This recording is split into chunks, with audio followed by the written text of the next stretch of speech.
you've got to get the people to love praying to you so you can feed off their energy.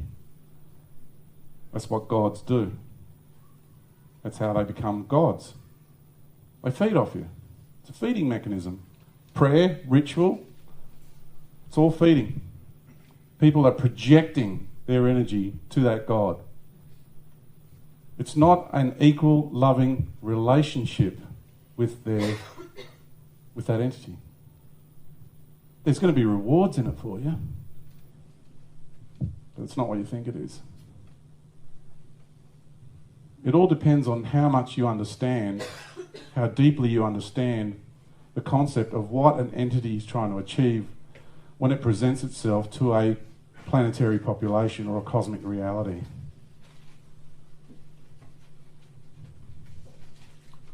You see, within the universal construct, because it's a universe of contrasting expressions, we have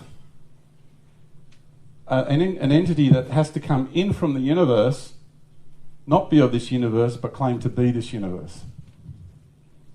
Do you understand that concept? You also have, below here, you have the creator of this universe expressing itself as the foundational energetic pattern for the grand cosmic arena.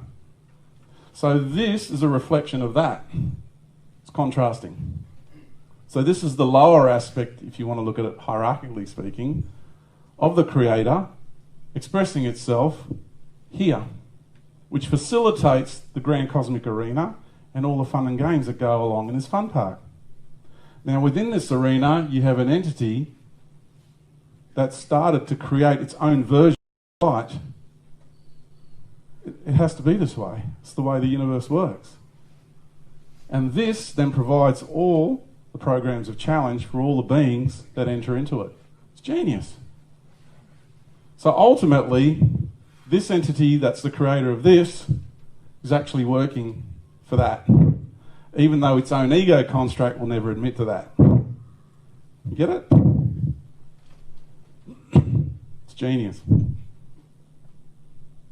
So in the great arena, we have the great void. So just what we're looking at now is from the great void down. That's it there. There's a great void. So we have this is the best way visually I could explain it at this stage. I can't think of another way at this stage. So we have what's called, and please don't get that wrong, I hope religious ideology is not going to get in the way here.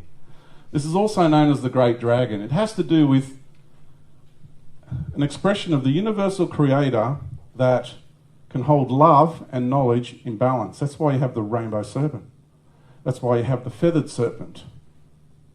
That's why you have the famous winged dragon throughout cultures, throughout the ages. It is the great serpent or the great dragon throughout cultures is known as the life force that is the foundational template that facilitates the grand cosmic arena.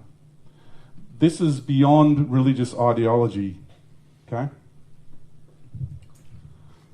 Here you have an entity that's claiming to be the creator of all that is and all that exists. So what I'm asking you is not to get that mixed up with a serpent in the Bible, even though there's an element connected to it.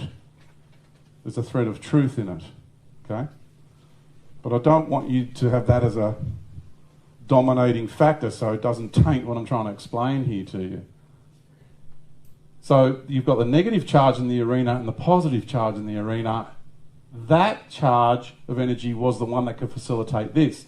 And because this entity is claiming to be the creator of all these and all that exists, it needed to create its own version of light energy.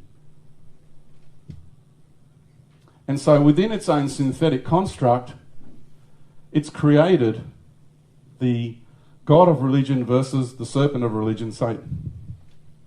It's a dialect. It's got its own positive and negative arena that it's created, and it's sucking people into it. Try not to get caught up in God versus the devil, because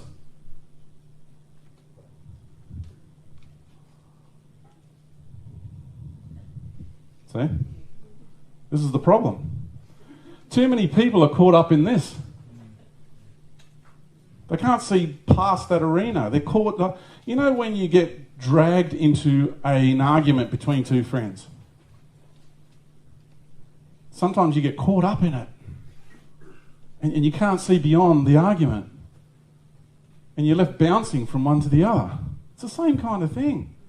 This God entity has created this dialectic of God versus the devil, and everyone's caught up in it.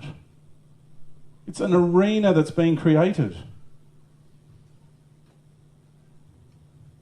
Because if you ever heard of problem, reaction, solution?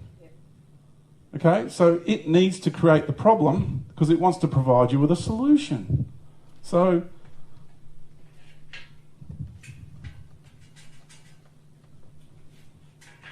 here we have the negative charge it's creating, which is all yucky and, devil stuff, because ultimately it wants to bring you over here to this beautiful, positive, apparently loving arena that it wants you here.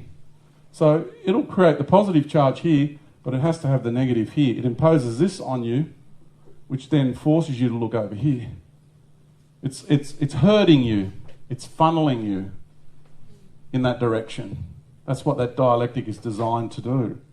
Remember, we're dealing with the best cosmic conqueror this universe has ever seen. There is no better than that entity right now, and it's called God.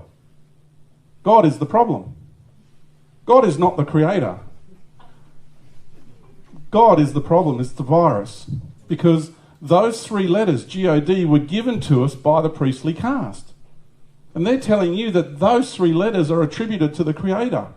The question people aren't asking is, where did we get those three letters from? And why do we use those three letters, attributed those three letters to the creator? Because words are keys. Words are vibrational patterns. See? Words are vibrational patterns. They're portals. They're keys that open up portals, interdimensional portals. And that OMG business has do you know how many energetic deposits that entity is receiving on a daily basis on the planet? Whenever someone says, oh my God, because something occurred in their life and then they attribute that experience to that entity. And in the Islamic religion, they say God willing. So it's the will of God that attributes every action that takes place in their life. So they're completely giving their power over to this entity. It's owning them totally. And they're not owning any of their co-creative process. They're not owning it. Because apparently that entity is in control of everything, and that's a total lie. This is the problem. I recommend, joyfully, somewhat passionately, not to use that word for a day or a week. See how you go, and then become aware of how many people around you are using it. If you have a beautiful, loving relationship with the creator of this universe, and that's just a descriptive title, the reality is that entity has no name. The moment you start putting names, that's trouble. The moment there's names involved. Yahweh is another name for this entity, the God entity. Allah is another name for it. I mean, we got serious problems in this world. We do. Every culture has a name for it. And they're all doorways and portals, but they're all heading to the same arena. It's like a building with multiple doors entering, but they're all attached to that building. And each doorway on that building has its own advertising campaign, and you're walking around that building and, oh yeah, Buddhism. No, I don't like that.